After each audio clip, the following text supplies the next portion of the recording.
Okay, my name's Dave Pemberton and we're here at Manchester Recording Studios. So welcome to the first of our recording and mixing masterclasses.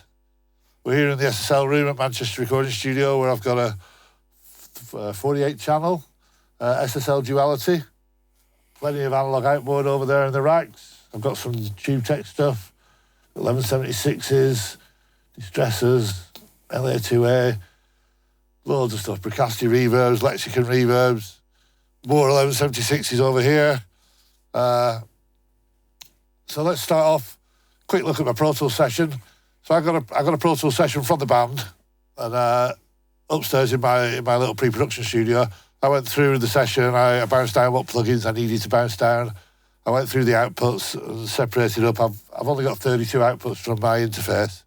So I've got 32 channels of analog to mix. The rest of the channels on the desk are taken up by the outboard returns from the Bricasti and the Lexicon, etc. I separated all my drums up first, everything as much as I could up separate channels. A few things I've got to share, like my percussion sharing a stereo output. So I did a little bit of sub-mixing in the box. Not too much, really. The backing vocals are different groups are sharing different outputs. So I've got a few compressors and de-essers. I reamped a couple of the guitars, so I've got a couple of guitar rigs going on the guitars. So let's start off. I'll play the track from the top. So down this end of the track here, I've got my kick drum coming up channel 1 to start with. So, on channel 1, so I've got a little bit of SSL EQ. Just to get the sound of the SSL. If I take everything off to start with, that's the raw kick drum. So then I switch to EQ in. I've got a little bit of EQ here. I'm taking out some low mids. I'm adding some bottom end to it. Taking out a little bit of high mids. Then I've got the SSL Dynamics section in there. I'm using the expander gate on it just to keep the envelope of the kick under control. It's a little bit long, so I'm just trying to shorten it slightly. And then I get into my inserts, which is where we get into the business. I've got a bit of a chain on this kick drum. I'll just switch the whole thing in for now. And I'll show you what I've got. So if you come over here and have a look. I'll bypass that one. Bypass that one. So first of all, I've got an API EQ. I love the sound of these APIs. They're really punchy on the drums. It's pretty basic 3-band EQ. So I'm adding 40 hertz there, quite a lot. Taking away a bit of 400. And I'm adding a little bit of 6K. Then I'm going into the distressor compressor, legendary compressor. Not doing too much with it. I'm on a 4:1 ratio. My input controls how much compression I've got, so as I turn it up. So around about there is good. And then my output just controls the overall output to balance up the input. So with this compressor, you balancing up the input and the output, and then you've got the attack and release in the middle, which is on a pretty fast attack and kind of a medium release on this. And I say it's not doing too much. It can be really extreme, this compressor, but I'm being a bit subtle with it today. So then we get on to the snare drum. Channel 2 is my snare drum. There's a couple of different snares coming out of this channel. There's my main snare, and then in the chorus there's like an extra snare and a clap. So again, I've got take everything off. Pretty flat sounding. So a bit of EQ to start with. Again, I'm just taking out a little bit of low mids, and I'm adding a little bit. I tend to just do a bit of general EQing quick before I start, and then I put my insert in. And again, on the insert, I've got pretty much the same as the kick. I've got the next channel of the APIs, and I've got the bottom distressor. What am I doing on the APIs? Not too much. The bottom end's flat. I'm just adding a little bit of mids and tops. Really, it's just giving it a little bit more crunch. And then again, I'm on a 4:1 ratio, a fast attack and a slow release on this one. And then again, I use my input and my output to balance to get my threshold. There is no threshold on these compressors. You use the input to hit the threshold, and then you use the output to equalise the in and the out. So that's my kick and snare. Again, I'll put them in and let you have a listen. So this is my kick and snare with all my processing on it. And this is without.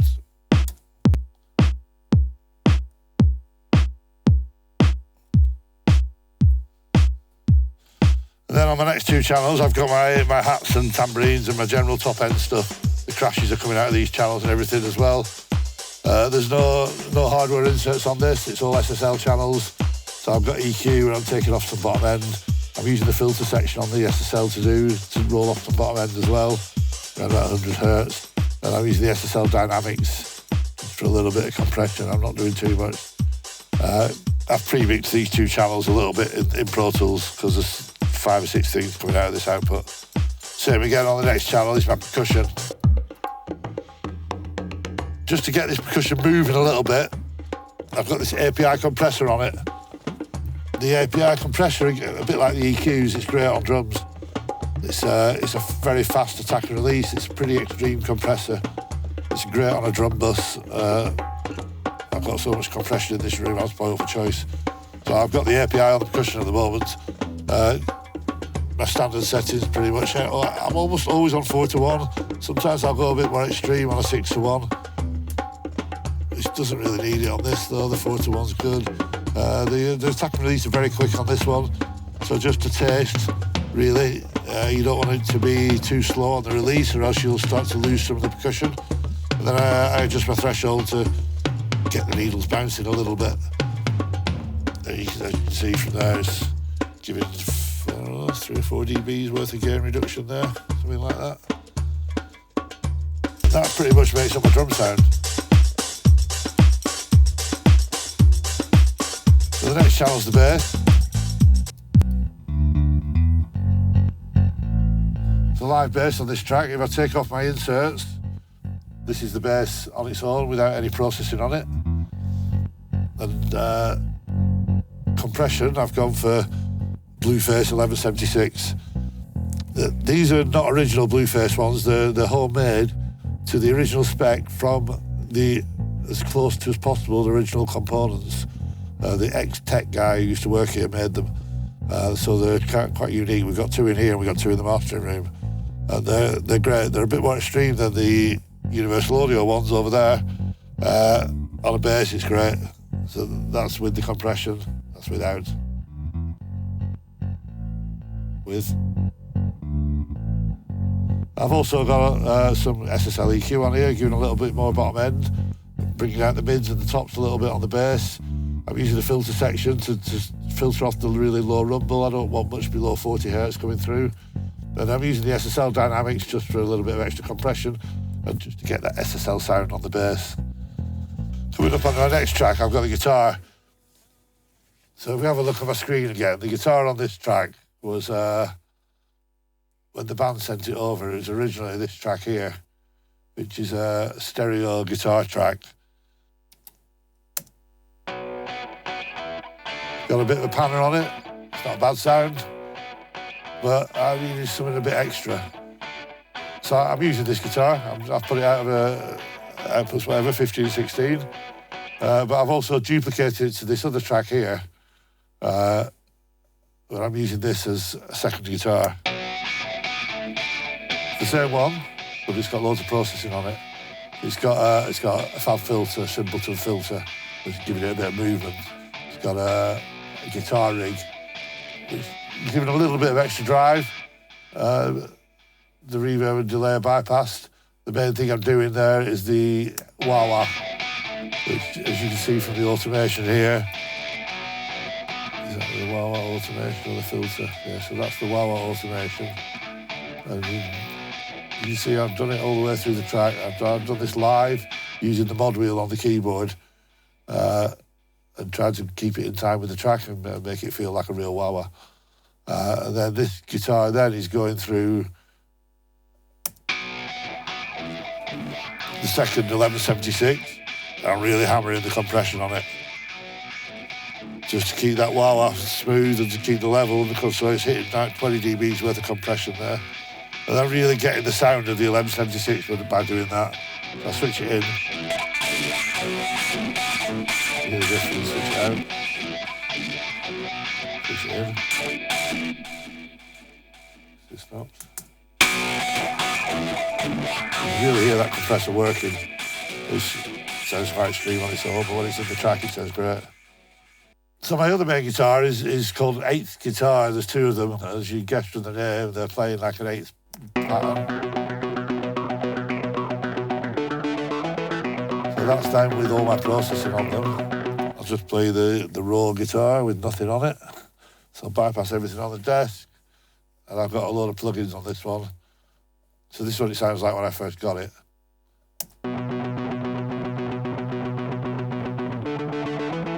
Okay, there's nothing wrong with it really, it's just a little bit loose.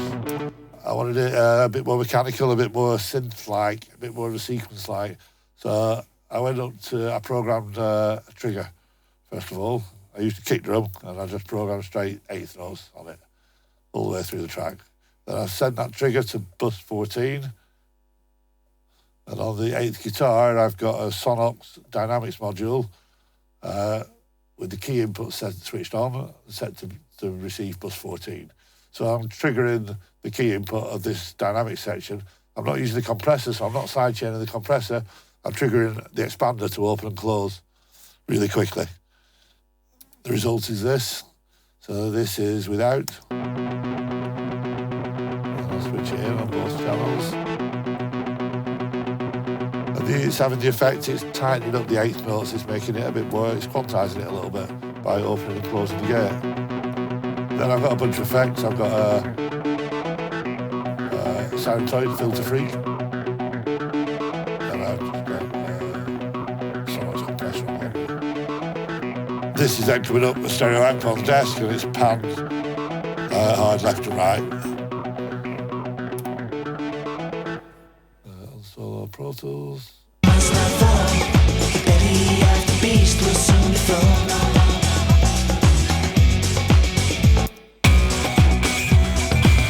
That's the main guitar and the eighth guitars together.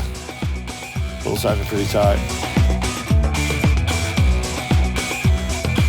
There's a bunch of guitars in the chorus. I've got 3 guitars in the chorus of the track. So that's my 3 chorus guitars together. The first one's quite dull sounding, and I've got that panned to one side. Then I've got kind of a stereo pair.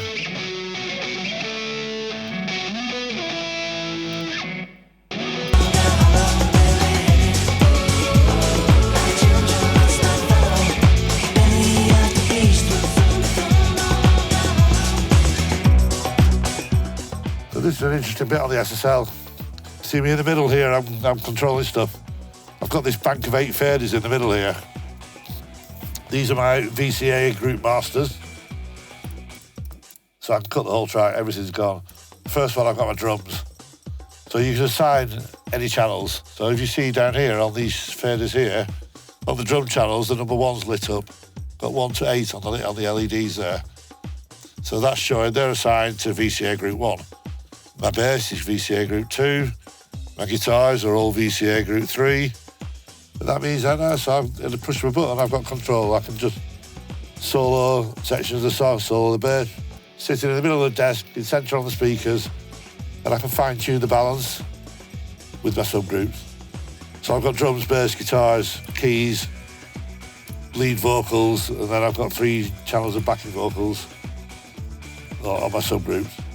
So I can easily just cut my vocals and listen to the instrumental. It's a great feature. This has been on all SSLs since the 80s, since the very first E-series. Used to be a little thumb wheel there to assign which group you wanted it on. But nothing's really changed. That's the beauty of this desk. It's like an old E/G series SSL, but it's modern. It's got a modern computer. It's got modern metering and all the rest of it. The channels are shorter because the top of the channel, the whole routing channel for every channel is here. So you assign your mic line, the order of your EQ, your dynamics, your order of your signal path could all be assigned from here. Your 24-track bus routing, that's all done from the centre channel here. You just select which channels you want to be activated. And you see there, it shows you which channel you're on. So I'm building up my mix now. I'm bringing all the in. The only other thing we've got is some keys in the middle 8, which I'm just busting all that lot out to a stereo pair. So I've got a Selena synth. This is just a mono synth. It plays all the way through the track. I've actually got an isotope ozone on there, making it a bit wider, and I'm making it stereo. It's recorded in mono. And then in the middle eight, in the bridge, middle eight, whatever you want to call it, I've got a few other, I've got a mono piano, which I've also got an ozone on, making it more stereo. And I've got some EQ, and I've got its own reverb. And then I've got a synth, which is actually in stereo. So, thanks, Dan. So all that stuff's coming out of a stereo pair of outputs here on 1718. And on the channel itself, I've not got much really. I've got a little bit of reverb on the channel itself. I'll show you the reverbs in a sec when I come to the vocals. And I've got a bit of EQ, and I've got some generally dynamic. I'll have the dynamics switched in on every channel, because for me the dynamics give it that SSL sound. That's what gives you the sound of the SSL. It's a compression really, I think. No one really knows. But I try, even if I'm using outboard compression, I'll be using the desk compression a little bit, as a little bit of extra compression. So vocals, the lead vocal, the lead vocal part of the song.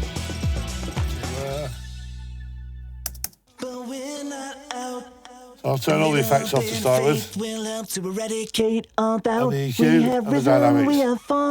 That's the raw vocal. As the people rise, I hear the cries, we won't take any more, like that a little bit. So the first thing I want to do is bring him out a bit. So I've got a few EQs going on this guy now. I've got the desk EQ, and then on that insert, I've got a bunch of EQs over here. Just bypass the compressor for now. So I've got a tube check channel. So the tube checks come in two parts. The PE1C is a high and a low EQ with a switch, but with a bandwidth in the middle.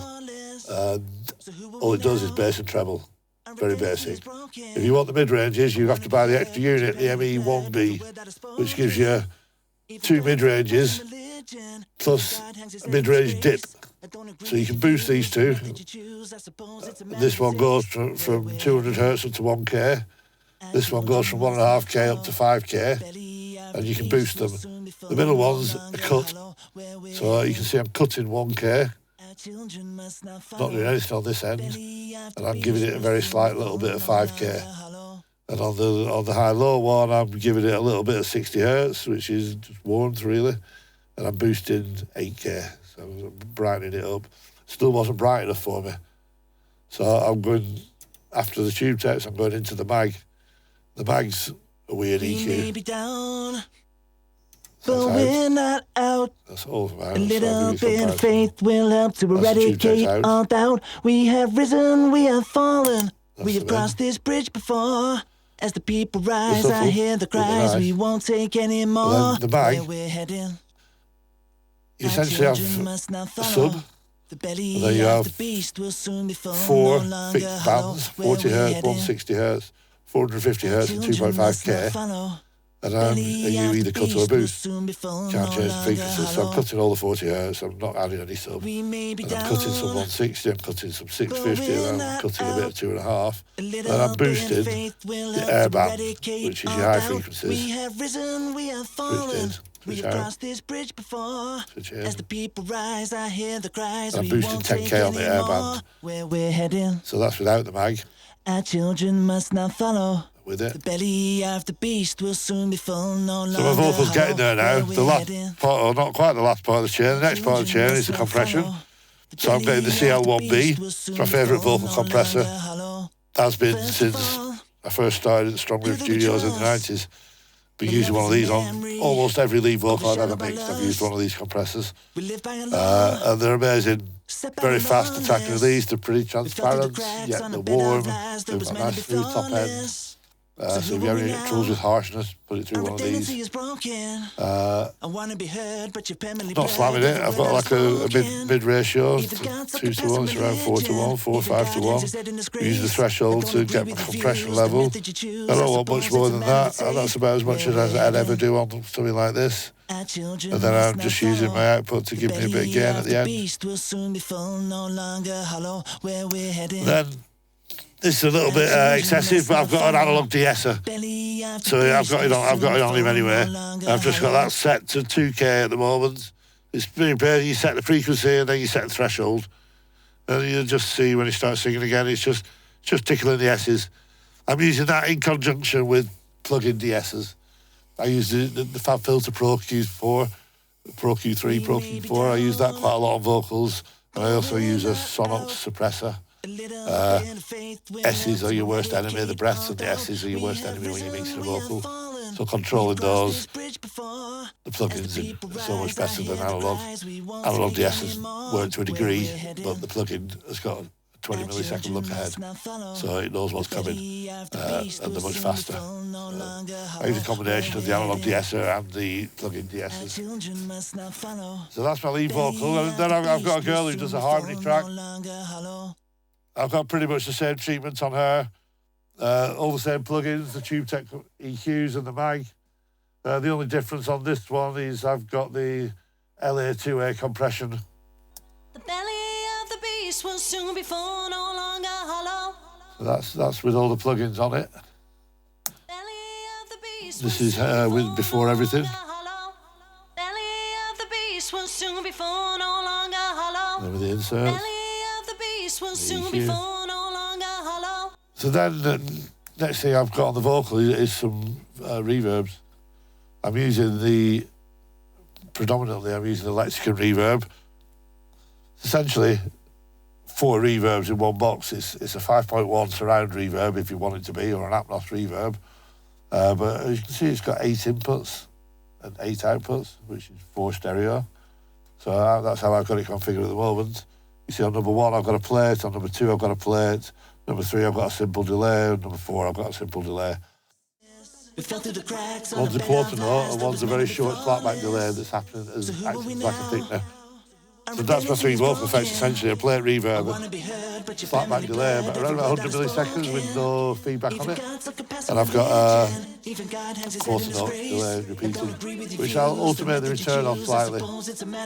Just bring it in and out in between the vocal with the automation. And then same on Christy the Girl. I've just got the plate reverb, a bit less delay, and a little bit of the thickener as well.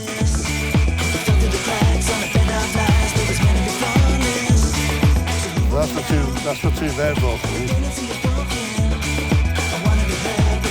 See on the screen here, there's loads of backing vocals. All these are backing vocals. All these ones, all the way up to there. But this first bunch of backing vocals are Liam, the male singer, double tracks essentially. So along with his lead vocal, I've got 4 double tracks, all singing unison. We fell through the cracks on a bed of lies that was meant to be flawless. Spread across the stereo image, so that I'm blending his leads up the middle, and I've got 4 unisons spread across the stereo image. But your permanently blurred every word that is spoken. That's his vocal sound, he likes that layered sound. Then in the chorus, I've got loads of backing vocals from Christy, which I've separated into pairs.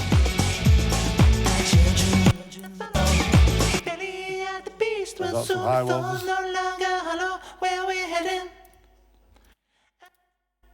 Follow the belly of the beast will soon be full, no longer hollow. These last 2 tracks here are more harmonies and a few ad-libs. Then these tracks in the middle here are the ooze. Clear the solo.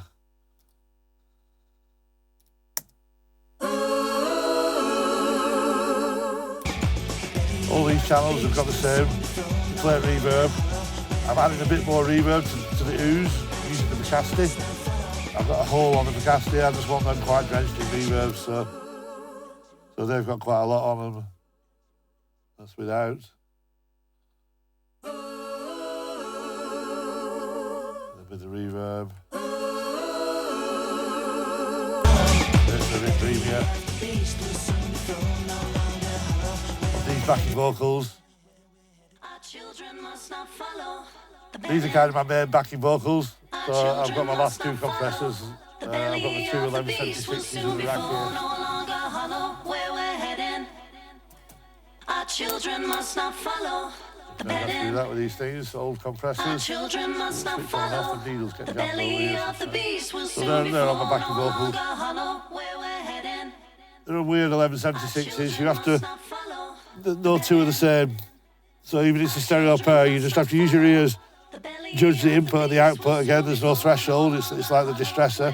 You have to just balance your inputs for you to get your compression amount, and then get the output to level the output up with the input.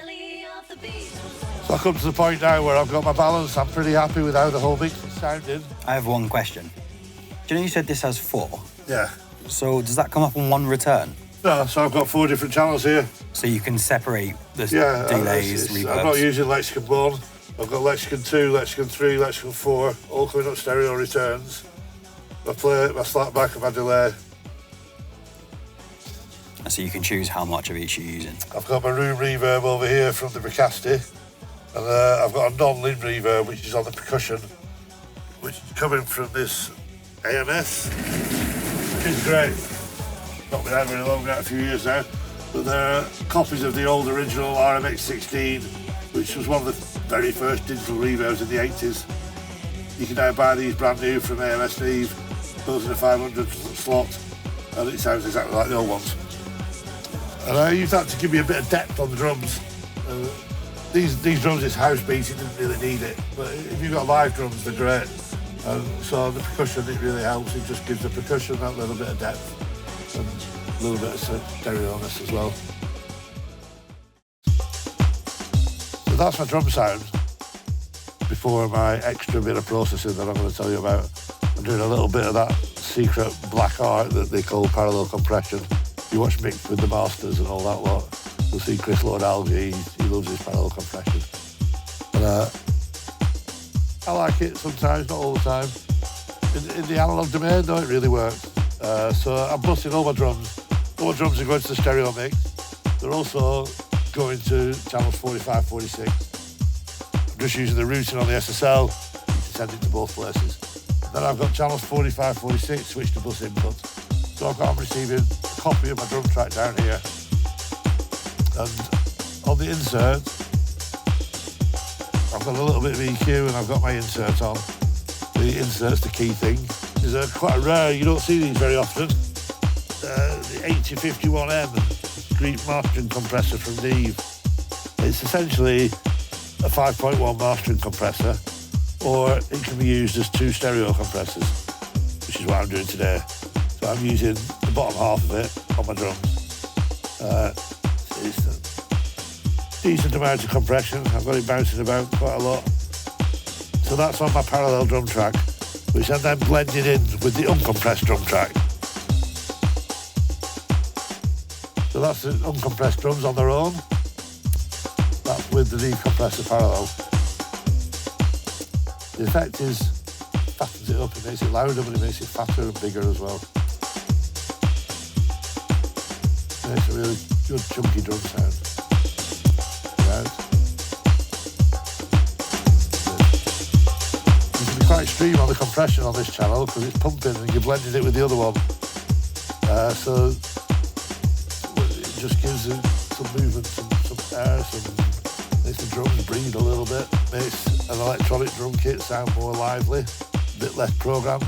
So I'm happy with the balance. I go into the automation on the computer, take the track back to the top, and I select New Mix, buff. The SSL is now ready to start recording my fader levels. So if I play the track from the top, I'm now in full automation record. You can see all the lights on the faders are all red. I'm recording all the fader levels now. Back in the day, when you're on SSLs, you used to have to let it play all the way through the track till the end. I don't have to do that anymore. I can just skip to the end. See, my lights are still red.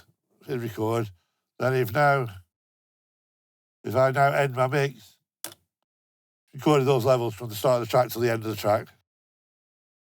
And then I go back to the beginning of the track. I'm going to go back and load up my mix that I'm actually using. So select so then I build up the mix. I start automating the faders.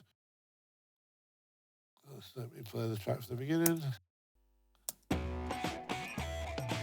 So I can grab the fader, I can record a move, let go of it, and it goes back to playing what it was playing. Just play back that little section, you'll see it do it. There you go, do what I just did. So I switch on trim, switch on snap. So now when the fader's moving around, I can grab it, the light goes green, not red, which means it's still moving around in the background on the VCA underneath it. The physical fader stopped moving, and I can trim it, so I can turn up a section. Just a selection there, and then I can turn it back down again. And then let go, and it goes back to doing what it's doing. So it's the automation, so you can build up your automation using trim mode. It's kind of my favourite way of mixing. I'll get my initial rides in, and then I'll switch to trim mode, and I'll just fine tune it. So I can just push up a section, and let go of it again, and it goes back to doing what it's doing. Smoothly joins again. The final part is my mix bus processing. So on an SSL you have 3 mix buses, mix A, mix B, mix C. And you can choose on the channels here. You see each one's routed to mix B. All my channels are going to mix B, which is this one in the centre. I'm not using C. Everything's coming into, so let me switch everything off to start with. On mix B, I've got my insert switched in. And on that insert, I've got my GML EQ. Old faithful, every SSL studio in the 90s had a GML EQ. SSLs were always thought to be a bit harsh. So most SSL mixers would put one of these across the stereo output right at the start of the day and add high end. That meant when you come to mix, you don't have to add the high end across all the channels. You can use the nice sweet top end from the GML, and you can actually back it off across the SSL channels. In the 80s and 90s, people thought SSL sounded harsh. Now they sound vintage, and everybody loves them. But for me, the old E, it's a little bit brittle. I like the top end from the GML better. I still use that technique, maybe not as much as I used to, but I'm adding 3 dB of 10K across my mix, and I'm taking out a little bit of the problematic mid frequencies, and that's kind of a preset that I always have across my mix bus. So would you set that up first so that when you're then mixing? I used to know a guy called Phil Legg. He was a famous engineer in the 80s and 90s, a big mixing engineer in London. Still around, Phil. All right, Phil, won't we see this? And I remember I was assisting him one day, probably around 1990, and he came into the drum room. We just bought an SSL, a brand new G Series SSL, and the first thing he did was put the GML across, and he added like 10 dB of 10K. I was like, what was he doing? Then he went across all the channels, and he backed off 10 dB of 10K across all the channels. So, oh wow, that's interesting. And that's how he mixed. I think about that all the time, but I don't actually do it.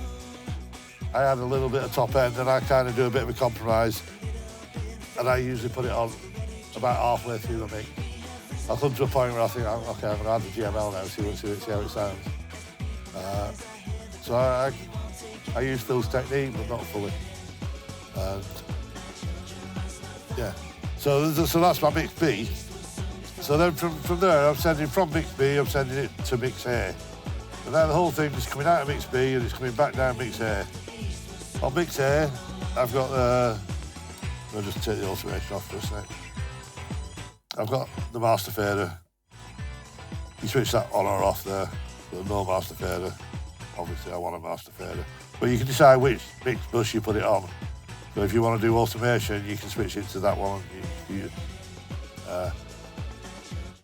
My goal is to have this at 0 dB and have my output level nice and healthy, which is what's happening at the moment. And then I've got an insert on there. I've got the top of the Neve compressor, the other half of the Neve. Yeah, it's been quite extreme because it's going in parallel. This is parallel mix bus compression now. So I'm on a 4:1 ratio, medium attack and release, and it is giving a healthy bit of compression there. Now the secret weapon of the SSL is this summing mode it's got on the mix bus. All modern SSLs have this little delta Greek symbol or whatever it is. I don't know what it even means. They won't tell you exactly what it's doing. When I switch it in, have a listen.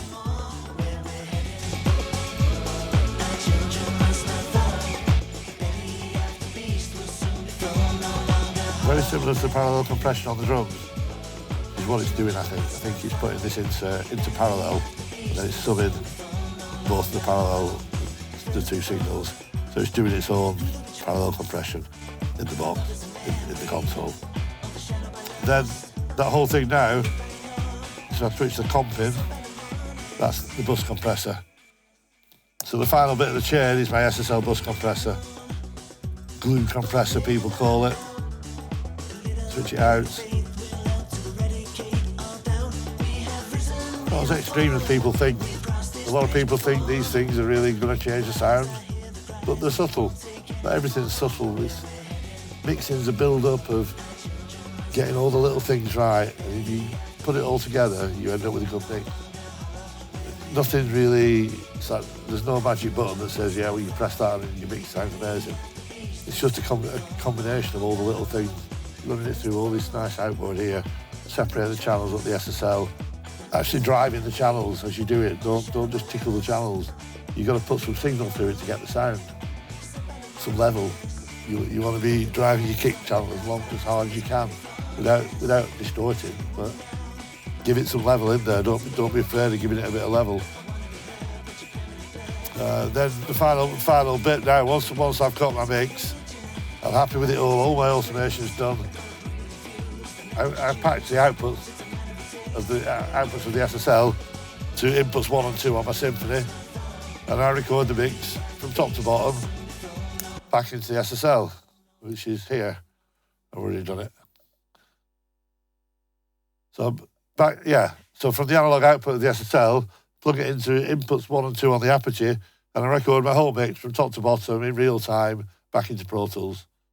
Then that's my mix. Sounds great. Needs mastering, obviously, but it's got compression on there and it's pretty loud. The next step would go to mastering. I might do a little bit of in the box mastering before I send it to the client. If it's one of my tracks, I'm pretty happy with it. Then it's done. I can go away. I'm not too worried. If it's for a client, then they might call me next week and say, can you turn the hi-hats up, or can you turn the vocal down a little bit, or whatever little comments they've got. The problem with doing that in a place like this is I can store all the settings on the SSL. It's got total recall. So at the touch of a button, I can press store, poof, and it's stored all the settings. The problem is, if I want to come back to it, I have to go one knob at a time. And as you see on this channel, what channel is that? Channel 19. If I move one of these knobs, so you see here, it's got a yellow ring round it. That shows me it's in the wrong position. You have to manually move every single knob until the yellow ring goes off. Poof, now it's in the right position. You do that across the whole desk. It takes a good 2 hours. And then you've got all this lot.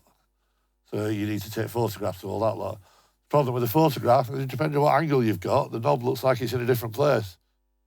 So it's hit and miss whether you're going to get that all set up back exactly the same. You have to write down all your patch bay, where you patched everything in. Then you come back, it's going to take you at least 2 to 3 hours to set it all back up again, turn the hi-hat down or whatever the client wants, then print the mix again. It's a big hassle. So I don't really do that. At the end of the mix, I've got my output plugged back into Pro Tools, so I go through, I'll solo my drums, play them back in from top to bottom, then I'll solo my bass, I'll play that back in from top to bottom, then I'll choose my guitars. On this occasion, I did these 3 guitars together, and then I did my chorus guitars together. I decided how I'm going to subgroup it, and eventually I end up with a bunch of channels, like my stems start from drum stem there, all the way down to the bottom. I've made a decent number of stereo tracks here. And if I solo these and play it back, it won't work at the moment because I've not got the outputs plugged in. This will be all these channels here. When you play those back together, they'll sound exactly the same as my stereo mix. But now when the client comes, I can just load up my stem session, do whatever changes they want, save it again. I'm back in the box. But I've gone through the center section with every single thing, everything. I've captured the sound of all this outboard in here.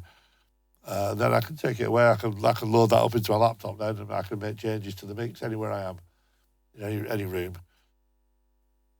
The other option you have on a desk like this, I could make 32 new tracks, and I could print my channels back in there in one hit, top to bottom, and have the sound of it separated across 32 tracks. Problem with doing that is I wouldn't have the sound of my center section. I wouldn't have the bus compression and my parallel stuff. My parallel drum compression wouldn't quite work, I don't think. That method's kind of all right if you want to continue working on the mix upstairs. But if I want it to be identical to the mix, then the only way is by soloing the tracks. Just deciding the groups you want for your stems, soloing them in groups, and then playing them down from top to bottom. But you don't have to go from top to bottom. You can jump through it and just record the sections like I've done here. So that's how I mix on an SSL. We're going to do a few more of these series. Hopefully we'll do one in the Neve studio next door. We'll talk about recording. We'll cover anything you want, really. If you've got any topics you'd like us to cover, leave a comment below and let us know what you want to do. We're also thinking of holding some masterclasses where you could come down here in person and spend a day in the studio and have a look through, get your hands on the SSL, have a play around with the outboard gear. So if anybody would be interested in doing something like that, just let us know again, leave a comment. If we get enough people interested, then we'll do it. So Dave Pemberton at Manchester Recording Studios. See you next time.